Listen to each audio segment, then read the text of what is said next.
What's up, everybody? Welcome back to the Protect Our Queens podcast presented by Basketball Society. With me, as always, my brother in Christ, my partner in women's basketball crime, Martin Sori's my guy. What's up, man? What's up, man? Good to be back. Just a couple of guys who love women's basketball. We have another great guest coming through in a few minutes here. Another gentleman who loves him some women's basketball. Definitely excited to have our guy, Dan Thompson, on the show tonight. But otherwise, feeling good, man. You're the one who's down in the dumps needing nose spray and hauls. Yeah, man. Well, all day, but you're rocking out in your Nautica shirt. You're here. You're I'm also sitting alive today. and well. Right? Look at you. You're just the sickness. You know, sometimes when you get sick, things start to, clarity. Let's get a couple. I'm not sick. All right. My ears haven't popped from coming back from Columbus. Sounds sick. So my sinuses are messed up. My voice is a little messed up. I'm not sick. I'm just, this is what happens when I fly places. Like I came back from Texas, same thing. Not as bad though. It was hot in Texas. It's really windy in Columbus. They don't tell you that when you go there. Also, that's not true. My mom told me to put a hoodie in my bag, and I didn't because I was worried. Well, I didn't because I'm a hoodie guy. I like all my hoodies, and I was worried that the hoodie or hoodies I took with me were going to be stolen from me. Stolen? That was your concern? Theft. Yeah, I thought that she would not let me keep them, and then I would come back hoodieless. So I like all my hoodies, so I told her, next time I come visit, I'll bring a hoodie I don't really like that much, and so she can have it. It's okay. Anyway, that's neither here nor there. I don't think you have these problems. I don't know. This is not exactly. Not. I mean, I do have a lady who takes my hoodies gladly and consistently. So I know about that. But Columbus, not going all the way to Columbus to have your hoodie taken. Not. Yeah, exactly. I feel like that'd be embarrassing. You know what I mean? I hear you. I guess I hear you on that. Before we bring our special guest on tonight, I do want to talk a little bit or react to a thread that you actually reacted to on our Instagram. Yeah, I want to know your thoughts. We're gonna get Dan's take on this in a couple minutes too. Yeah. But yeah, I wanted to just start with to open up with this. What did you think? What did you think about this? First of all, I have not seen the first Space Jam in its entirety. What? Okay. I also have not laid eyes on the LeBron James remake. But that's not as egregious because that thing was I would watch this though. I would watch this. I would be seated for this. I bet you would. Angel Reese, Asia Wilson, Juju Watkins, Paige Beckers, Napheesa Collier. I mean, Caitlin's cool too, but I mean, these black queens on here. Look, I've seen bits and pieces of the original Space Jam. I know the premise, but I would be down for this. I would definitely be. No, I have not seen Space Jam in its entirety. If you would like my black card, I can give it to you to my wallet. I don't think that's a black thing. I think it's just is that a basketball thing? Am I no longer eligible to talk basketball? I think it's just a basketball thing. No, I mean I don't think Space Jam has that much clout anymore. I don't know. I think the second one really brought the aura down. But the second one they had a couple WNBA players. You probably remember they had a couple figures. I think it was like NECA and Tarasi. They had a couple of Monstar WNBA figures in there playing with LeBron or against LeBron. I don't remember, but I wouldn't be surprised if someone is pitching this, man. I wouldn't be surprised if this is already in the works. I mean, I don't know. If it was in the works, I feel like we would have heard about it. You think so? But in the works, if you mean, I feel like conversations could have happened. Someone not actually production or anything like that. Conversations are having. Someone could have brought. And if not, this gentleman's going to need credit because this is a fire. It would have to happen now for a Space Jam 3, a women's basketball themed Space Jam 3. Now is the time to do it with these kind of people. Maybe they wait till Juju's in the league, 2028, 2029. Yeah. So you assume it wouldn't happen until for another couple years. So the timing would work out there. That man, I think that would be really cool. That'd be a major statement for girls, women's basketball, obviously. But that would be a huge statement because automatically you're making that a movie mostly for little girls. Absolutely. I'd watch it. You'd watch it. Dan would watch it. We'd all, women's basketball fans would love it. But that would be really cool to make that a girls themed situation, I think. Absolutely. We're going to get Dan's thoughts on this and so much more on the other side of our intro. Let's have some fun. Protect our queens. They told me A'ja Wilson wasn't marketable, bro. Do you practice this? Was this spur of the moment? Is Juju Watkins better than Caitlin Clark? I feel like people have been saying that already. I mean, there's the argument that she was the best point guard as a rookie last year. I still think Arike is a better basketball player than Sabrina Ionescu is. Napheesa Collier is unstoppable right now. Maybe, just maybe, Napheesa Collier is breathing down her neck. A'ja Wilson knows it too.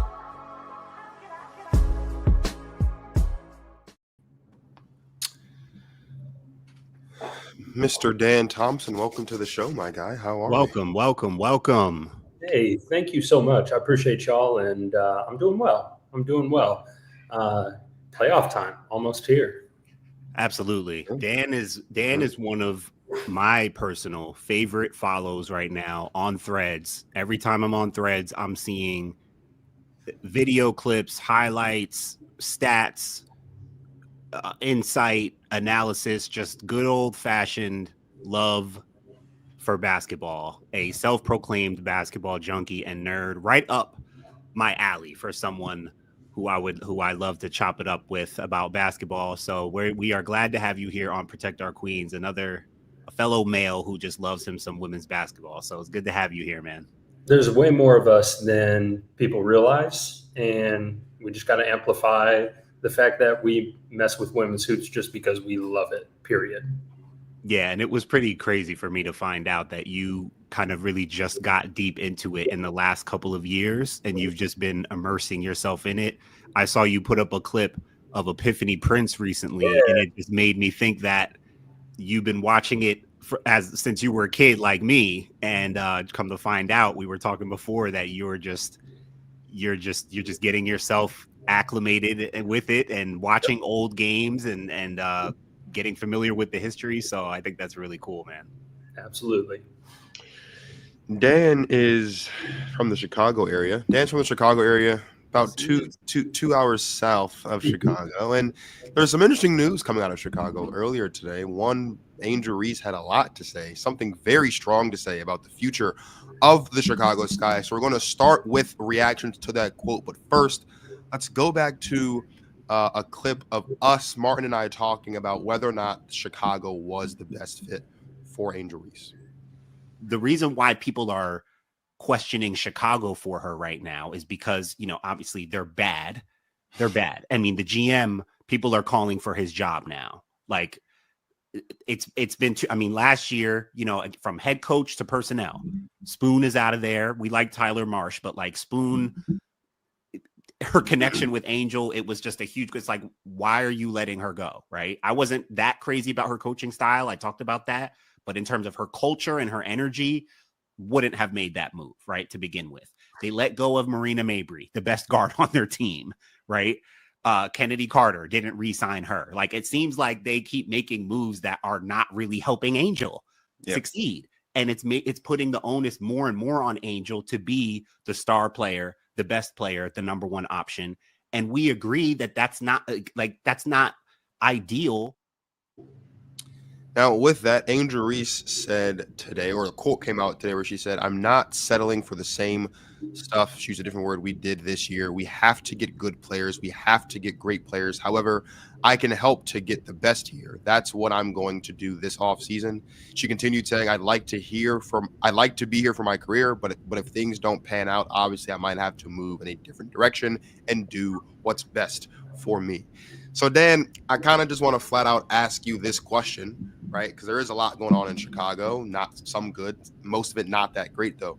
If you were in charge, if someone waved a magic wand and said Dan Thompson is in charge of the Chicago Sky, what are 3 things you would do to guarantee the Sky have success, not just next season, but for the duration of Angel's career, maybe? Number 1, fresh eyes. New management seems to be necessary. If you asked everyone in social media land, they would say new management as well. But I guess functionally, right, that's more of a philosophical approach thing. Decide whether your big you're going to build around is Angel or Camilla, and then use the opposite asset to balance the roster more. they've got a lot of tremendous hoopers on the team, but you watch them, there'll be times where they're struggling to get the ball inside of the 3-point line, whether it's Ariel Atkins being hounded or Kia Nurse having to play a little bit more ball handling than would be ideal for her.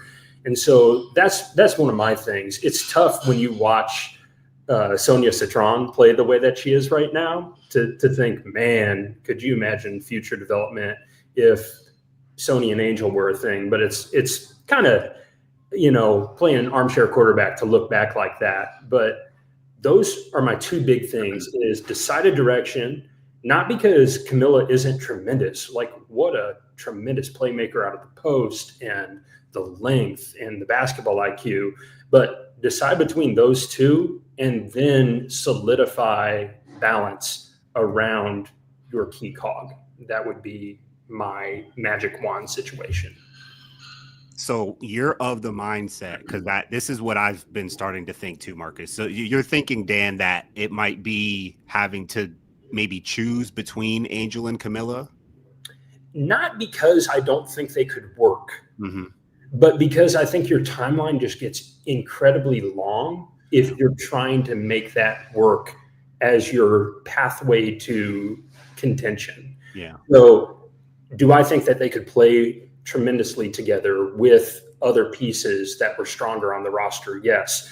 Do I think they will be able to get to that place in the next 3 years? No. Now that's just an opinion. That's just an opinion. I love both of their games. I think they complement one another when they're both healthy, but the roster imbalance is just a tremendous issue. And we see that because Sloot goes out and, they've had a hard time supplementing their strength in the post this entire season. I've been super adamant on this. I think one thing that has to happen is, and Martin and I both agree that they do need a point guard. And in fact, we were talking a little bit before the show about will do the Sky have a lottery pick?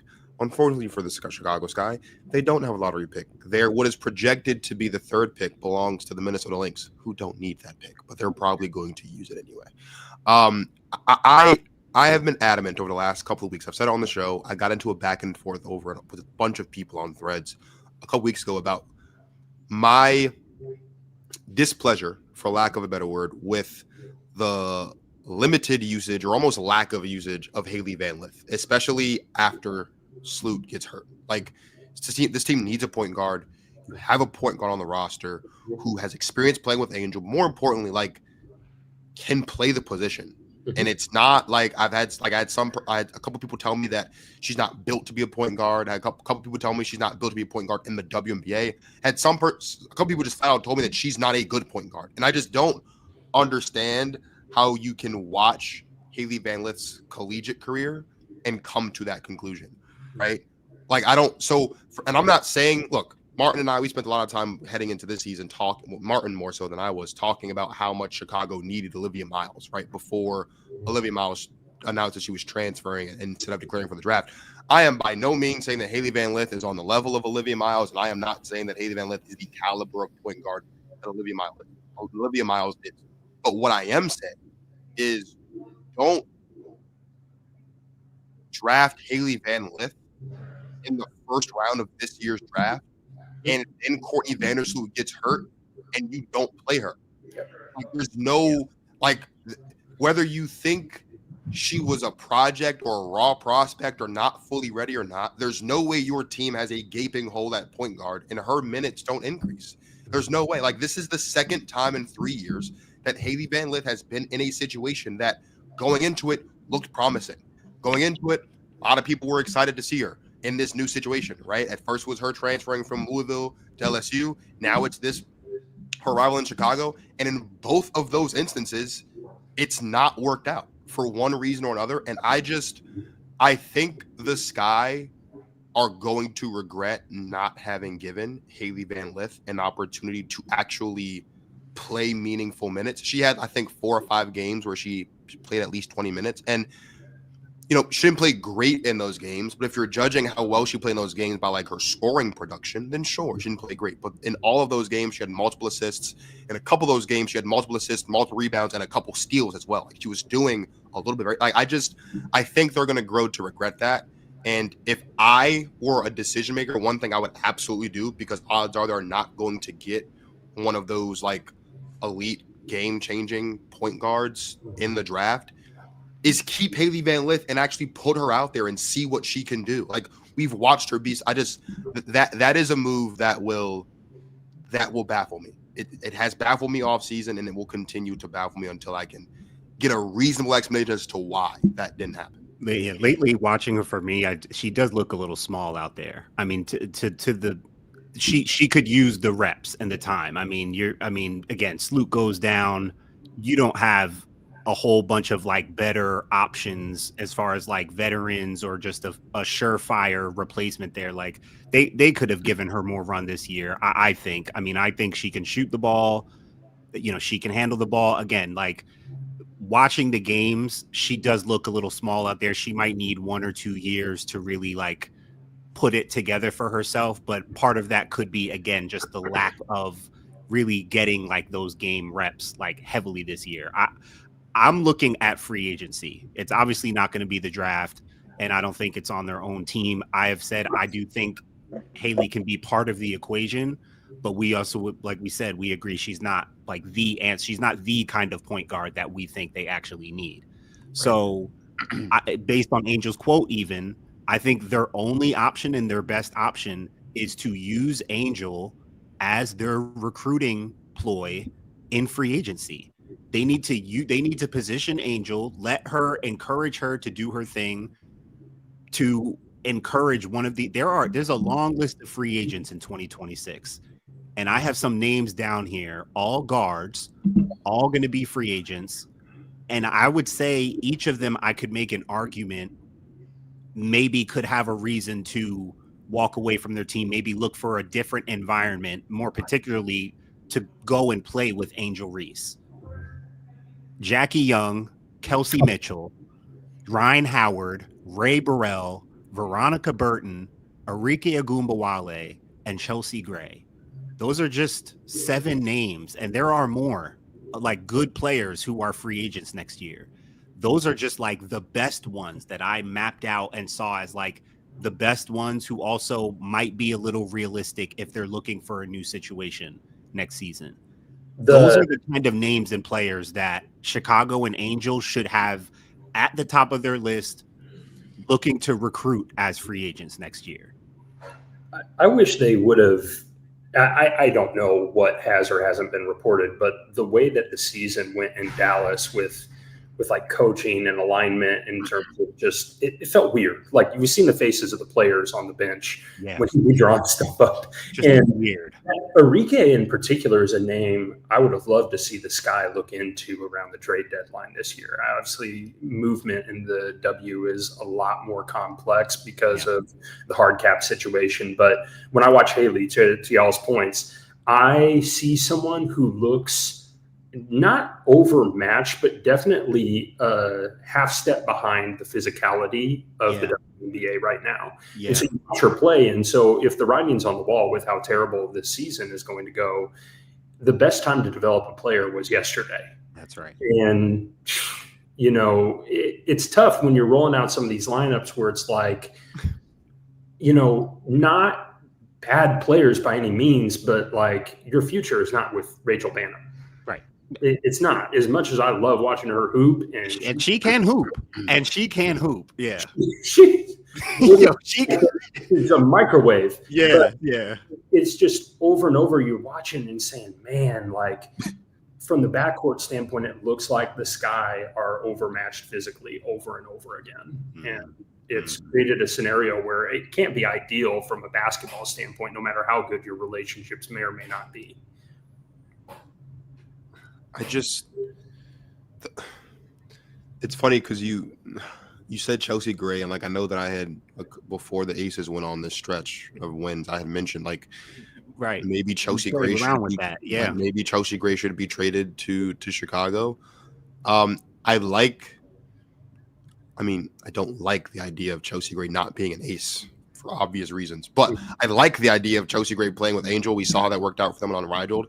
The Arike thing is interesting to me. I think to your earlier point, Dan, it would definitely likely lead to Camilla being traded, probably, because if you're gonna, I mean, unless they just flat out sign her, it probably might end up being into a sign and trade situation, right? If it does evolve into that, you probably see Camila Cardozo out the door. So like maybe we also get to see what just Enrique and Angel looks like. I know that Martin and I, we've talked about this a lot of like they absolutely need a point guard, but also looking at the team itself, like there are so many other things that they have to worry about. Sure. But like I almost wonder if maybe, and again, I don't mean to harp on this point, but I also wonder if like maybe if because of their lack of investment in Haley this season, we've almost kind of ignored the other things that they need because they've kind of had a bunch of players playing out of position just to kind of, rather than putting out like the best lineup that makes sense position wise, like more often than not, they were just putting out who are the 5 best players on our team who are healthy and available for this game. Those are the players who will start.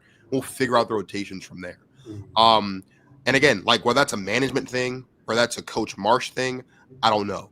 But what I do know is Angel Reese is only going to continue to get better, right? We're seeing that.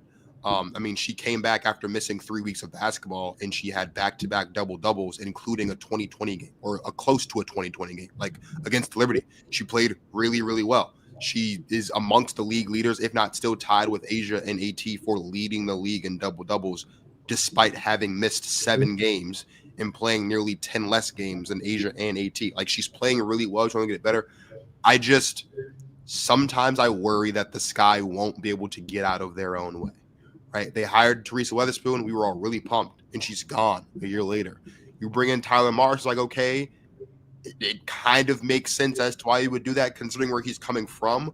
But you look at what we've gotten this season, and it's like you can't even look at the product they put on the floor this season and say that, oh, they've been bad because Sloot went down and Angel missed time and Ariel missed time. Because even with Angel and Ariel healthy, they've still looked god-awful.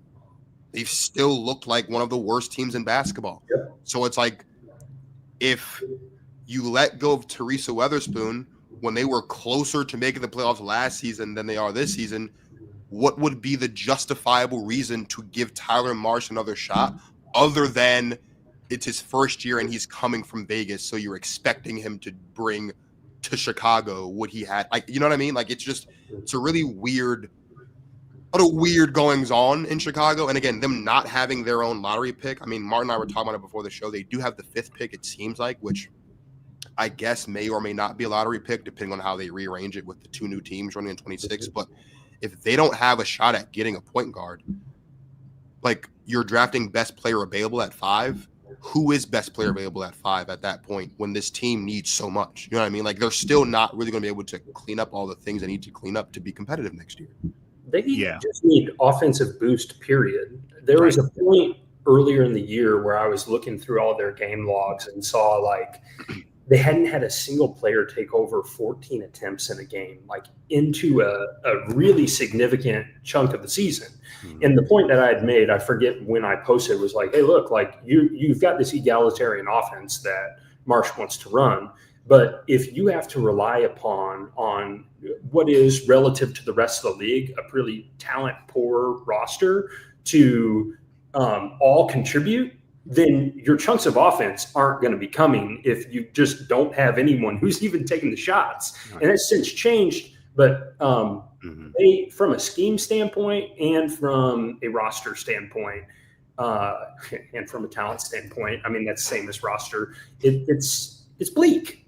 Yeah. That's why I'm like, I think it goes back to your very first point, Dan, and everything you just said, Marcus, I think goes back to that. It's fresh eyes. It is looking like time for fresh eyes. Like you can't have and Chicago, the franchise, I mean, since they won the title in 2021, I don't want to say it's been downhill, but like it like Candace is gone, Collier is gone. Like it's kind of felt like one thing after another, and they haven't shown to bounce back and be a competent championship franchise since they won the championship. And now they have this moment with Angel. I also don't want to discredit or discount, like, because we've talked about just Angel as like an anomaly of a player. And I think that applies when you think about you need I don't even want to just say smart people, sure, but like you need people who really are invested in how to build around her game, because it's an unorthodox game. She's not Asia, she's not Fee. Like it's not just going to be like a kind of simple one fits all. Oh, just put shooters around her. Like it's not going to be that simple. Like you need the right kind of formula here, and not to say it's got to be perfect, but you've got to. Building around Angel Reese is going to be a different kind of project than building around your typical, power forward or dual forward type of player, So going along with her development has to come a development in thinking of how do we maximize the players around her.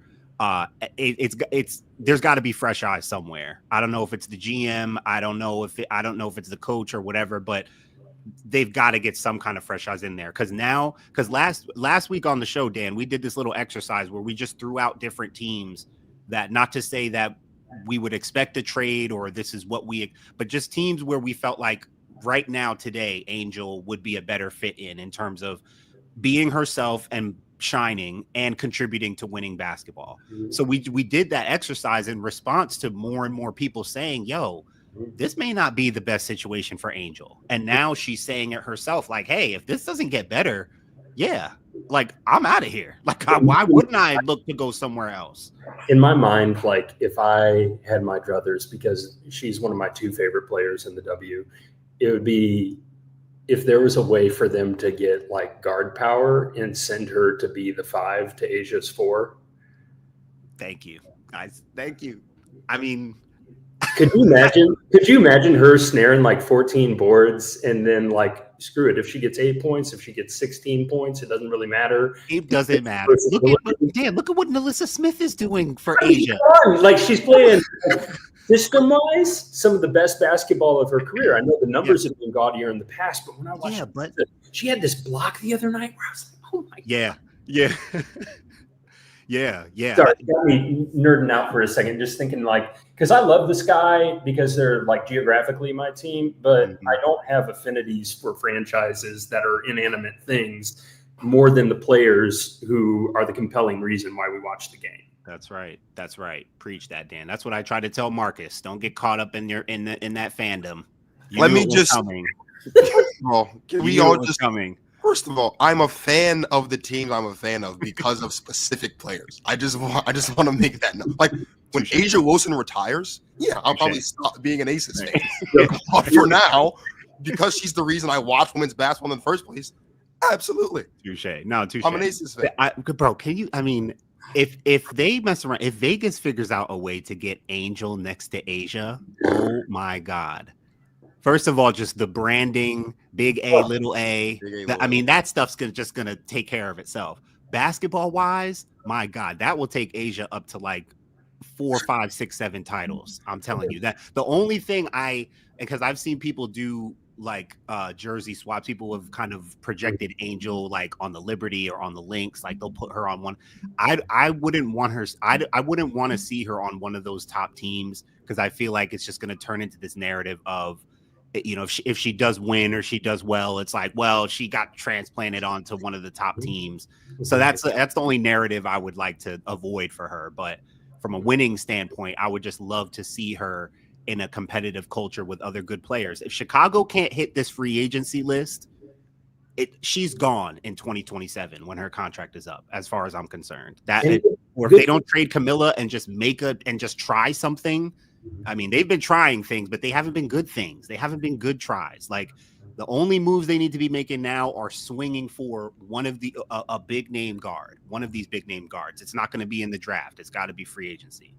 You know what I just thought about, Martin? Because we were talking earlier about how AZ might end up in Dallas and how Enrique might be the way out. Now, I'm very adamant the Dallas Wings need a big. And I did tell Martin that I don't care what happens, Enrique or not, Lauren Betts should be the number 1 pick in the draft if the Dallas Wings have. But if the Dallas Wings do trade Enrique to Chicago and Camilla is a part of that package, then sure, by all means, go draft AZ Fuds Dallas. If that's what you want to do. Speaking of Asia Wilson, let's switch gears now and talk a little bit about the MVP race, which heated up while Napheesa Collier was hurt, and then it seems it has not lost that heat since she's been back. We're going to toss it back to a conversation Martin and I were having about that MVP conversation a little while ago.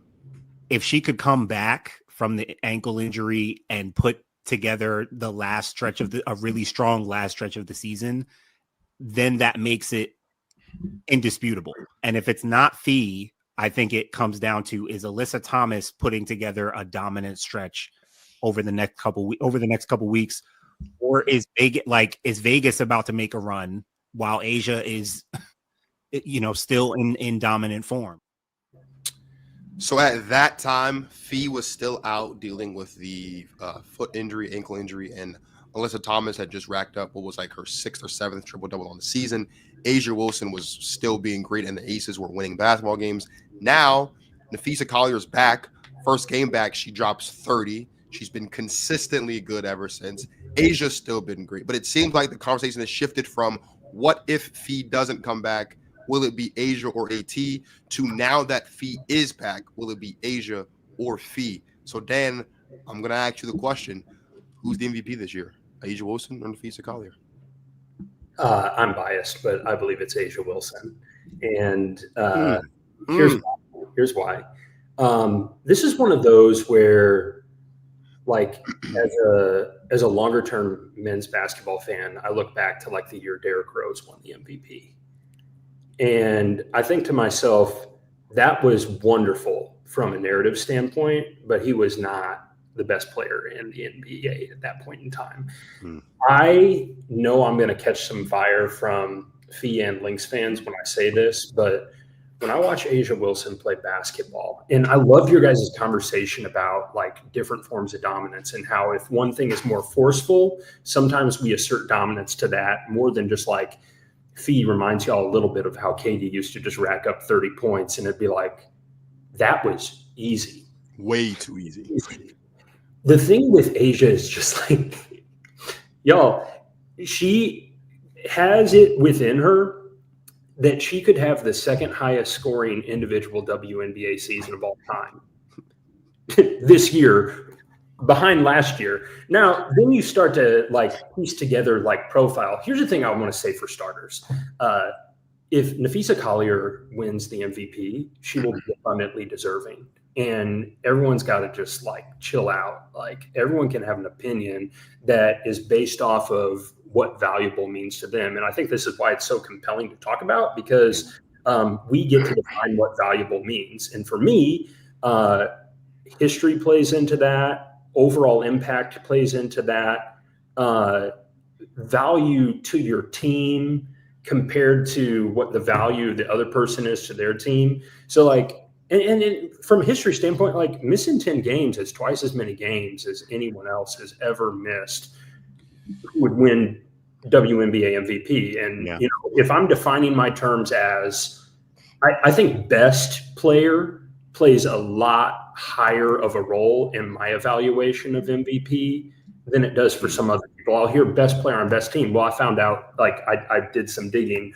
Only 12 times in the 29-year history of the WNBA has the best player on the team with the best record won the WNBA MVP.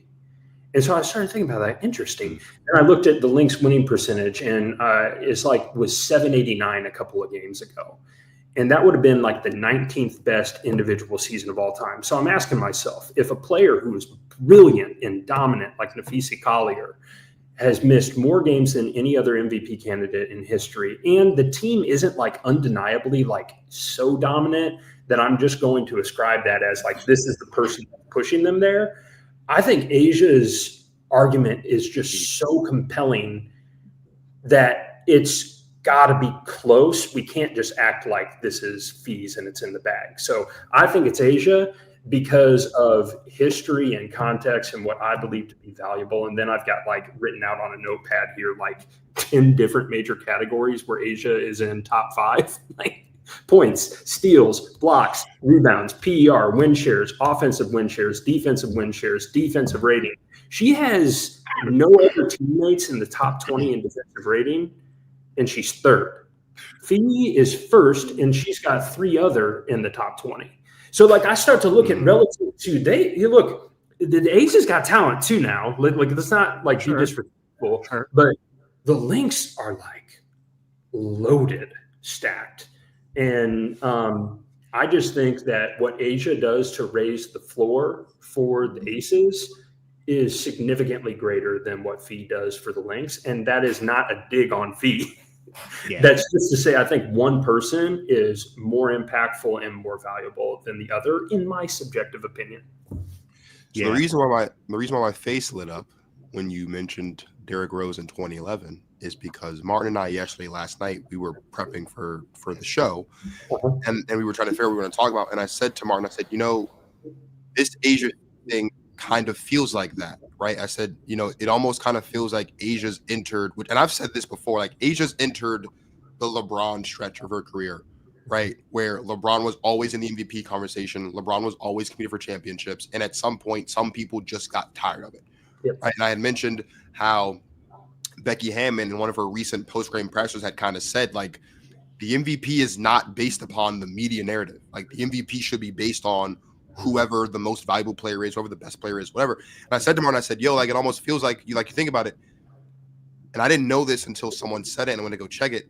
If A'ja Wilson wins MVP this year or any other time again before her career is over, she'd have 4, and it'd be the most ever. And I think about going back to that 2011 season, how LeBron coming into that year, back-to-back, right? And he likely could have and probably should have won it for the 3rd year in a row, which would have tied him with Bird for 3 straight, right? And if 12 and 13 is any indication, he would have been the first player to win 5 straight.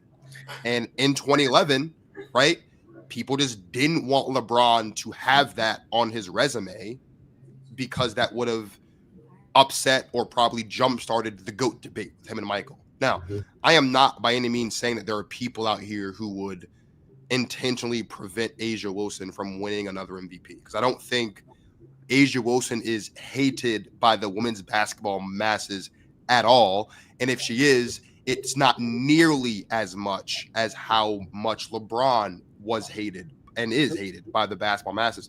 But A'ja Wilson, and Sue Bird said this on her podcast, we don't do this with MVP, but like when you look at A'ja Wilson's MVP seasons, every year she won MVP was better than the year before.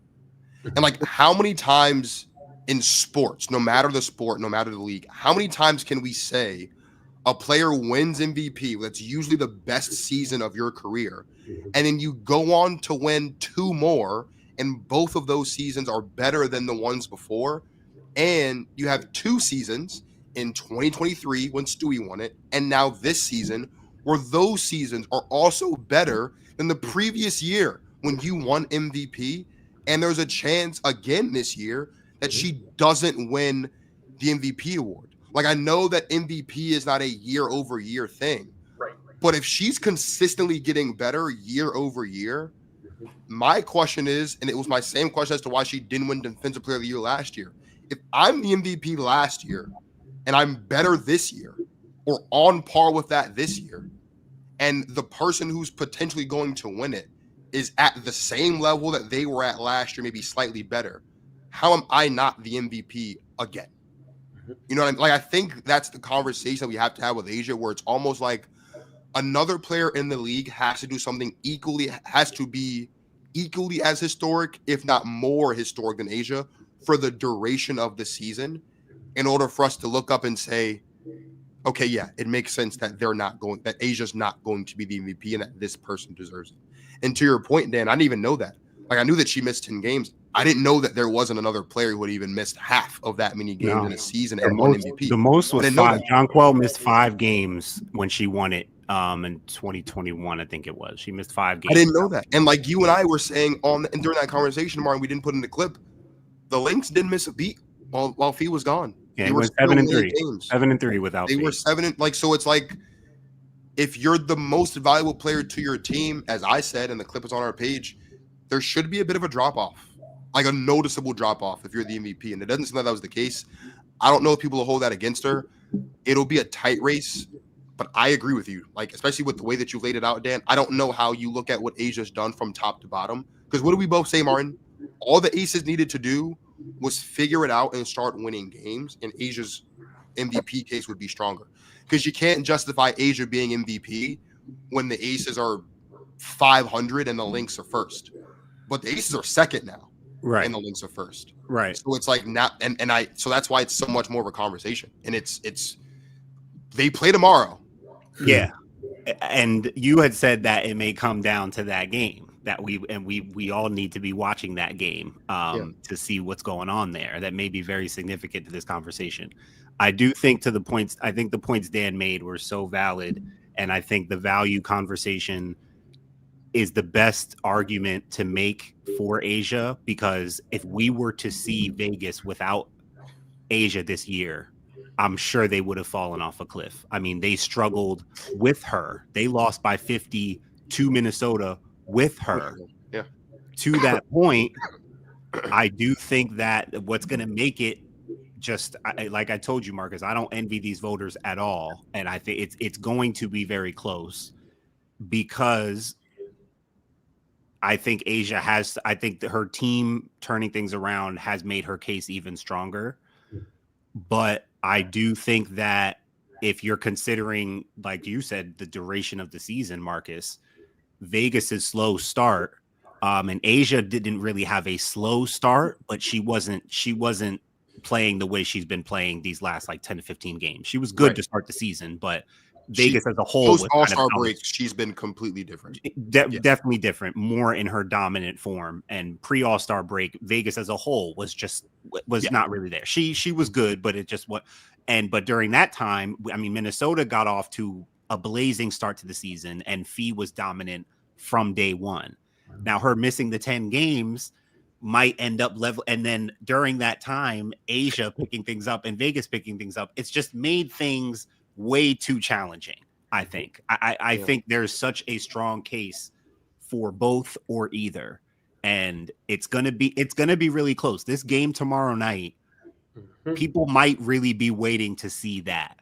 And the two of them, obviously, they know what's going on. They know what's at stake. Not to say they're gonna battle it out for MVP, but I mean, a statement could be made. A message might need to be sent. I think the team that wins that game, that player wins MVP, I think. But even going back to something I said earlier, I just thought about too, is like, do you remember when we were on the show, you and I, Martin, we were talking about how the Liberty had fallen out of that, they like just started falling apart without John Quell. And I said to you, kind of joke, I was like, yo, bro, I don't know if you can make an MVP case without playing basketball games. John Quell Jones making a really strong MVP case, because they were like undefeated with her, and then they just completely fell apart without her. And to your point about Asia, I think it's the same way. If you take Asia Wilson off of the Las Vegas Aces for 10 games, they're crumbling. They're done. They're not even, they're going to compete in some. They've got Chelsea Gray. They're going to be competitive, but they're not going to go 7-3 the way that the Lynx did. Yeah. And again, I know that the playing the if game is a very, very dangerous game. But and again, it's and I say this I talk football all the time. You know this, Martin. I say this with Jalen Hurts all the time, right?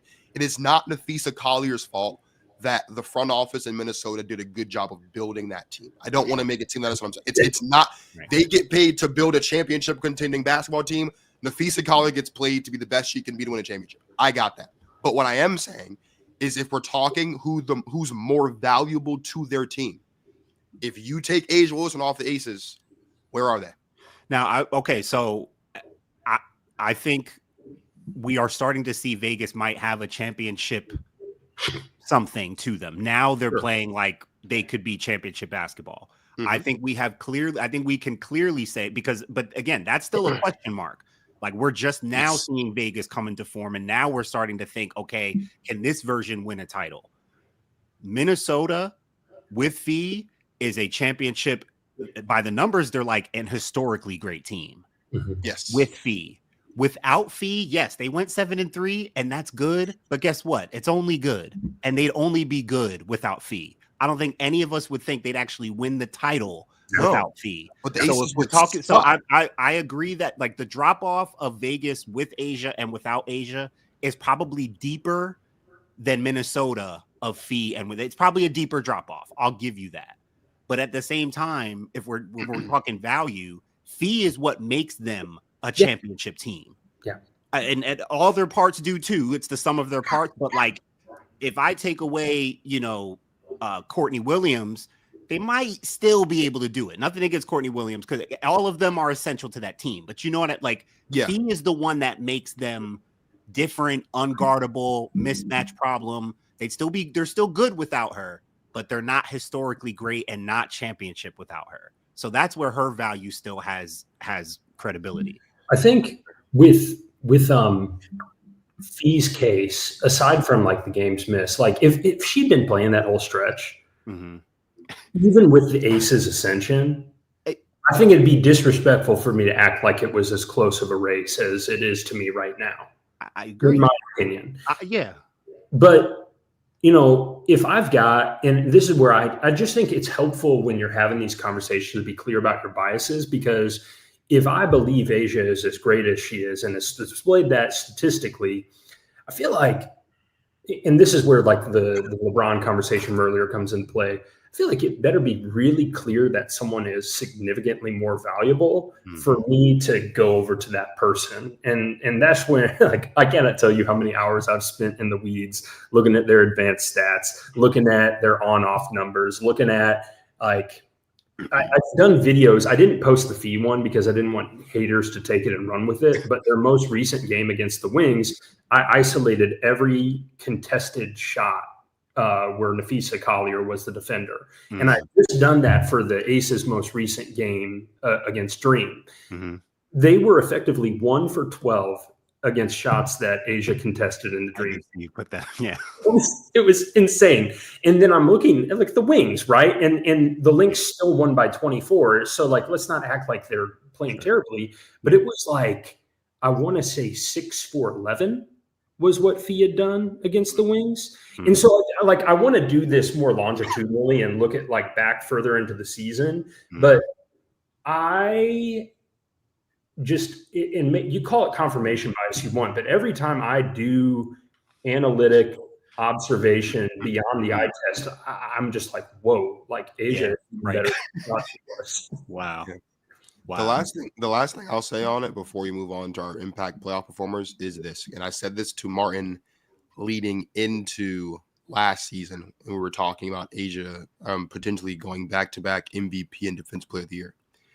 If you look at what A'ja has done defensively as well, A'ja's been the best defensive player in basketball these past couple seasons as well. Obviously, Napheesa Collier won D-Point last year, which Aces fan or not, I don't think she should have won Defensive Player of the Year last year.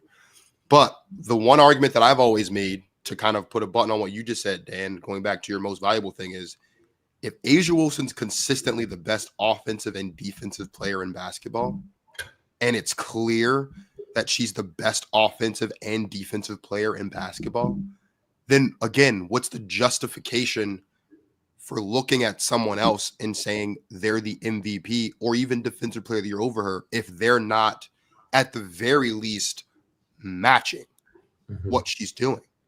Well, she is matching in some ways, though. I mean, like, no, I'm not saying she's not.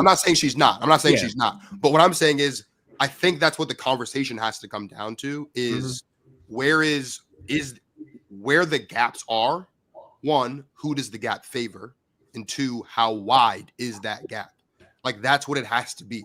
Because A'ja doesn't miss basketball games. Like, when she hurt her wrist, it was a big deal. It was her first missed game in forever. Like, she's always available. So if you're always available and you're always playing at this level, where are the gaps? And if those gaps do exist, how wide is the gap and who does it favor? That's what it has to come down to. In most instances that I've seen, individually statistics-wise, most of those gaps have shrunk a lot. One, because Fee missed time, and two, just because A'ja averaged 25.5 points last month, one player of the month, including a 30-20 game, right? And two, in the instances where Fee does have the edge, it's not as massive of a gap in the places where A'ja has the edge. And I think that's what that's like, eventually, that's just what it has to be. Who has the lead? Where are the gaps? Who do the gaps favor? All right. Before we get out of here, we're going to talk a little bit about some playoff impact performers because, as we all know, playoffs start next week, I think. Next weekend, actually, is when playoffs starts. We are almost done with the season. There are about 2 or 3 games left for most teams. So we're going to talk a little about impact player performers before we get out of here. In order to do that, though, let's actually play this clip of Veronica Burton? Player in particular. Veronica Burton at the top of the key. She's on Melbourne, on ball, right? Takes this ball screen, trying to navigate through it. No, she can't. She recovers back on Citron, who can shoot the ball. So she gets up in her face. She's right there, gets low, takes another screen. She goes, okay, I'm going to take this big. No, all right, I'm going to help over here on the outside. She closed out perfectly.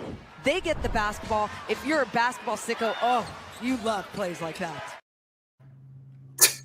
Luckily for me, perfectly said at the end there. Luckily for me, I am on a podcast with two basketball sickos, so I feel like I should just take myself off cam and just let you guys have at it.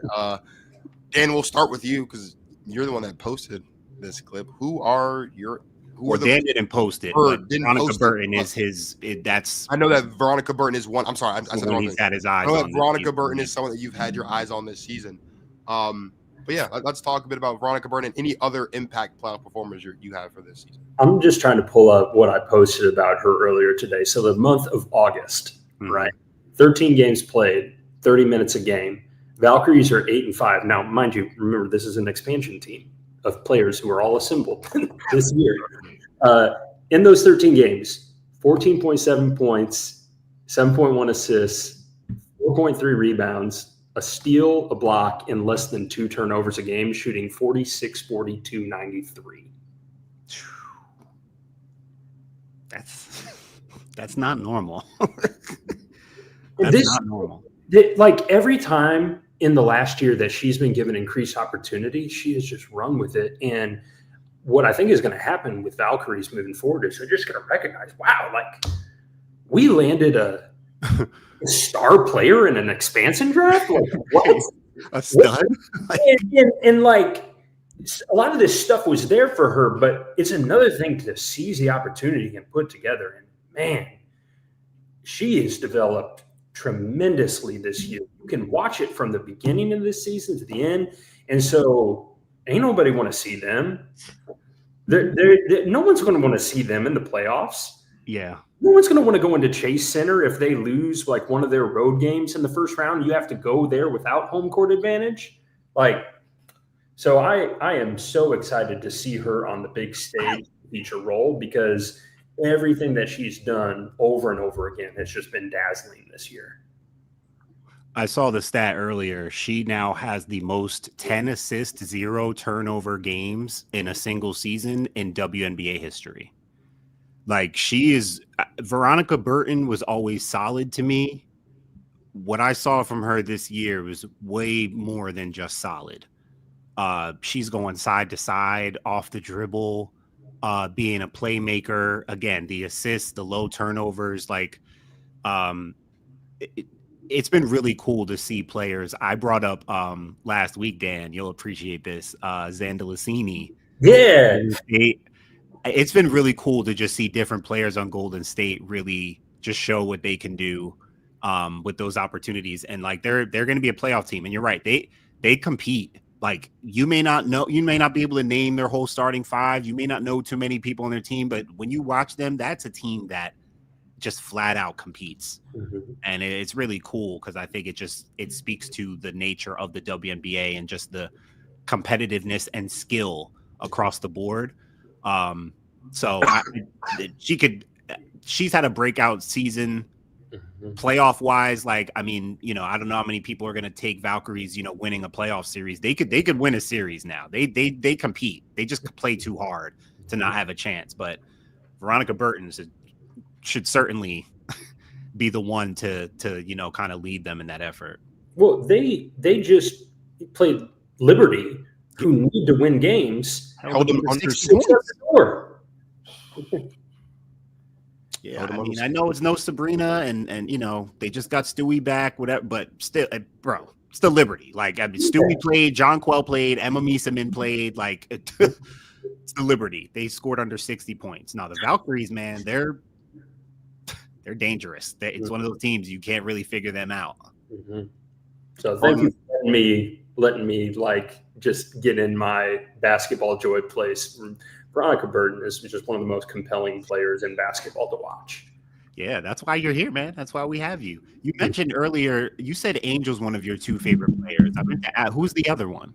Asia. Okay, I figured. Yeah, that's why you want them together. So that's your hidden agenda one day. Yeah. Dude, I'm with you. I'm with it. Marcus, what do you think, man? Who are you thinking about as needing to or will have a standout kind of playoff performance? Jordan Canada, Dana Evans. Is Jordan Canada coming back? Jordan Canada played on Monday. Oh, okay, good. She played on Monday, had 15 points off the bench in 20 minutes in the win. Earlier this season, Dan, we were talking about the Dream, and I compared the Dream to the Celtics. I looked at Alicia Gray and Ryan Howard. I said that was their Jaylen Brown and Jason Tatum. I looked at Brittany Griner and Brianna Jones. I said that was their Kristaps Porzingis and Al Horford. I looked at Jordan Canada, and I said she's probably her Derek White.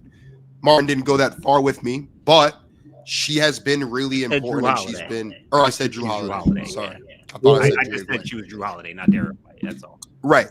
I don't think they have a Derek White. I think they could use one. Yeah, but I think she could be. I think not. She could be. I think she will be the key, right? Like I think because we know what Alicia Gray is, especially this season. We know what Ryan Howard can be. I think it's probably the best season she's had since the whole is she top 10, is she not top 10 thing. I know she missed some time due to injury, but she's looked pretty good this year, right? They've looked this new system under Carl Smezko. I have loved it. I think he should be coach of the year, if not Natalie Nakase. I think it's between the two of them. But I do really think though that Jordan Canada being the one facilitating and orchestrating that offense is going to be what they need. We've seen the Dream go out in a couple of playoff performances over the past couple of years and fall flat on their face, mainly because it seemed like, one, Ryan Howard didn't show up, but two, they didn't really have consistency at the lead guard position to kind of get the ball where it needed to be. Jordan Canada's excelled in that role, so I think she'll definitely be in for a great playoff or a strong player performance for a Dream team that has a legitimate shot with how the bracket is set up, has a legitimate shot to make an appearance in the finals if they can take care of business, right? Where they literally don't have much adversity to face except for one matchup. They would probably have to run into the Liberty or the Lynx, I believe, when I checked it right. But they have a legit shot to make the finals. My other one is Dana Evans.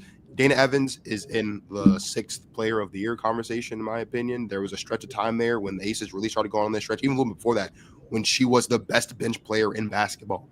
And she looked really, really well, and she's really, really impactful. I have been going to war with Chicago Sky fans on the internet and on my phone, namely Mike Hughes, friend of the show, about Dana Evans and her productivity, or in some instances, lack thereof. I have been a big fan of Dana Evans. We had Chaz Franklin, who is the head of player development for Connecticut right now, on the show a little while ago. When we first had him on the show last season, he was in Chicago working with Dana Evans, and he had a lot of great things to say about Dana then, a lot of great things to say about Dana now. I have been thoroughly impressed with what Dana Evans has done in Vegas this season, and I think I talked a lot about how Jewel Lloyd transitioning over to the bench was a big reason as to why we were able to kind of go on this stretch of games. But I don't want to just completely dismiss the fact that Dana Evans has quietly been one of our better players and more consistent players this season as well, in a season that was riddled with inconsistency to start. I think Dana Evans, I'm not going to say she's the X factor because Martin and I both agree Jack Young is and probably always will be the X factor in Vegas as far as winning a championship, but doing the little things in between and like those key moments when we need a shot or need a big defensive stop, it seems like Dana Evans over the past couple weeks has played a big role in that manner, and I'm excited to see how she can continue that into the postseason, especially now the Aces seem to have things figured out and are looking a little bit rejuvenated and ready to actually make a push for a championship. And again, on the side of the bracket where you don't have to see the Liberty or the Lynx, they're going to likely match up with the Dream in the second round if they can both take care of business. Like, that is not saying the Dream is a gift. I'm saying not having to see Minnesota or New York earlier than the finals is a gift for both of those teams. Dana Evans, Jordan Canada, both of them need to play well if either of them want to see their team in the finals. So those are my two. Yeah, I saw someone make a good point about Dana Evans being a small guard playing for Becky Hammon. It might have been you, Dan. Someone put up a clip from a post-game presser sometime in the last week, and it was just Dana and Becky at the table. And I can't remember if it was in the caption, but someone made a point on the post about how Becky and Dana have really been good for each other, and they felt like Becky, having been a small guard, has been really good for Dana. And Marcus and I have both seen from the start of the season off the bench, Dana has really been a nice spark plug for them with her quickness. I think her speed and her quickness have really helped to give Vegas a burst there. Before we wrap up, Dan, just wanted to give you the floor again. Any other players that you kind of have your eye on through the playoffs as having or needing to have a big impact for their team? I think the one that I would love to see have a even more significant arrival is Naz Hillman. I watch her, and then just like looking back to her career trajectory all the way from Michigan, that's a person that has been waiting patiently for her opportunity. And she's seized and been incredible with every opportunity she's gotten. She leads the WNBA in 2-point field goal percentage. Wow. I think that she is the best, like, holistic defender out of the three bigs on Atlanta. And it's one of those interesting things where it's like, obviously she's the smallest of those three, but she's the most versatile. And her movement away from the basketball as an offensive player, they run this fade screen basically where she'll run up from the block toward the 3-point line, and instead of meeting and setting the screen, she'll just immediately do it like 180 degrees back the other direction. I've seen that be reliable. So this is a vibe feel for me. So forgive me if I'm going way off the top rope here, but I see potential in her game to ascend to like a secondary scoring type of offensive threat, like not like a perennial all-star, like 20 points a game type of individual, but I could definitely see her being like a second or third option on Dream if that continues to be the trajectory. And what I love about this squad is they are so talent deep. Yeah. And you just like, you would think if anyone like Brittany Griner would be able to say like, no, like I'm the one, and is out there like producing off of the bench. But like her and Bree Jones both seem to be really humble about their proximity to a player that impacts winning that doesn't have the same lineage that either of them have. So I thought that she guarded Asia better than any of the three bigs when they played recently. Agreed. I think she's got to be the one who gets the bulk of the big minutes if Dream want to make a postseason run. And it'll just be a matter of like, does a first-year coach have the guts to do that? And does the locker room that seems to be pretty well tied together, are they able to handle that if it contributes to winning in the playoffs? So, man, I love her game. She's a connective playmaker, switchable, can stretch the floor. I just think increased opportunities is going to look like – I mean, she had more rebounds than anyone else in that Aces game, 15. So that's the other one that I'm looking at. She had a game. I always remember this when players have these monster games in college. She had a game at Michigan, Dan. I think she broke some kind of Big Ten record. It was literally like 50 and 15. She had I think it was like a 50. I think she put up 50 in a game. I got to look it up again, but she had one of those monster stat line. And that was, I knew about Naz Hillman, but that kind of put me on and I was watching her from there. And I've always been impressed, but that's really well said because whenever I've seen a player do that at that level, no matter who they are at the next level or if they're averaging 6 points a game, or whatever, I'm like, no, I've seen her put up 50. I know what she has the potential to do. Don't ever play around with someone like that. He reminds me, aside from the shooting touch, because I don't think she's near this player that I'm about to mention, her efficiency of movement on the offensive end reminds me of how Napheesa Collier plays as a big. The way that the ball pops, the way that the decisions are always sound, how she's reliable. Now, again, I don't think that she's an MVP candidate or a superstar, but the way that I see her think the game reminds me a lot of Napheesa Collier. I love how you point that out. The movement, what's the word you use? The efficiency of movement. Mm-hmm. I love that. That's a great term.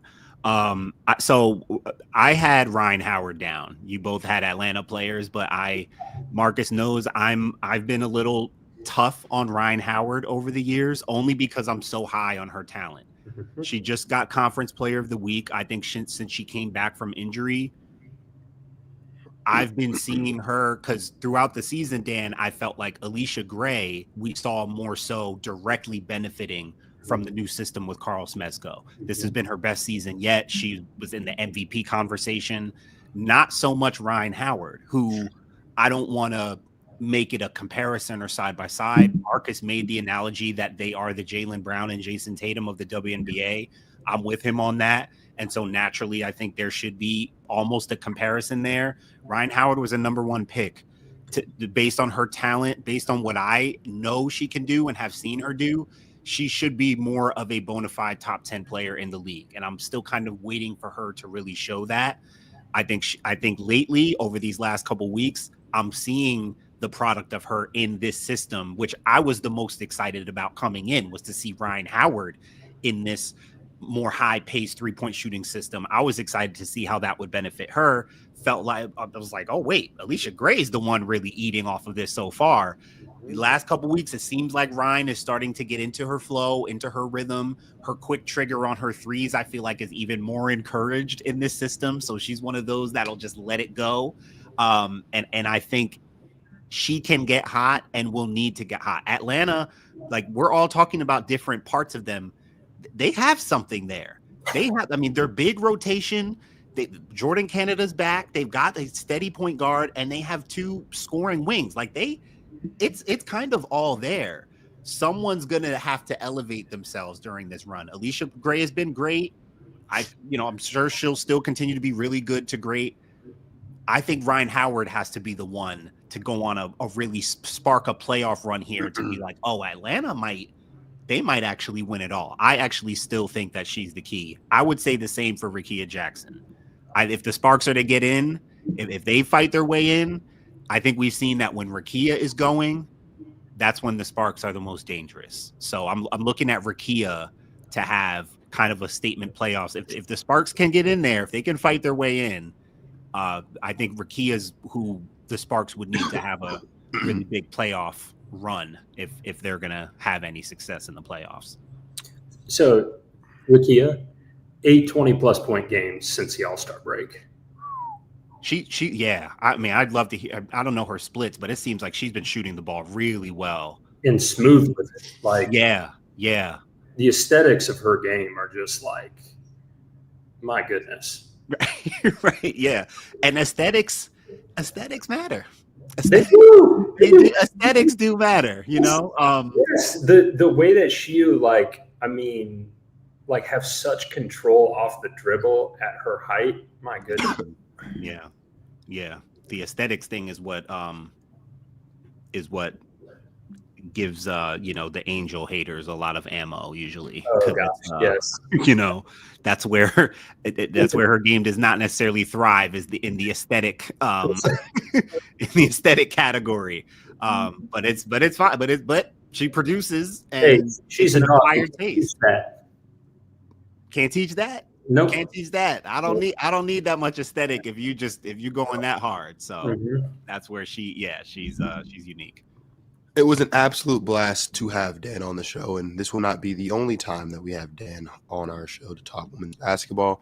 Thank you guys for watching. If you are not already, make sure you are following Dan on Threads at dr.thompson. He is not a doctor. Not a doctor. We found out today. dr.thompson. And of course, you can follow us on Instagram and on Threads at @ProtectOurQueens_. Let's see here real quick. Dan, this guy likes your sleeves. I don't have any ink, brother. Certainly not. You can show us your ink. don't have a no, QB. if anything, it would be an Asia tat. If I have the A1 logo on his absolutely. neck. We got to peel down his lip, have that lip tattoo. Hey, A1 right here, right in here. If Asia, you almost got on the hip or something. I was about to say something and then I wasn't going to follow through with it. It's okay.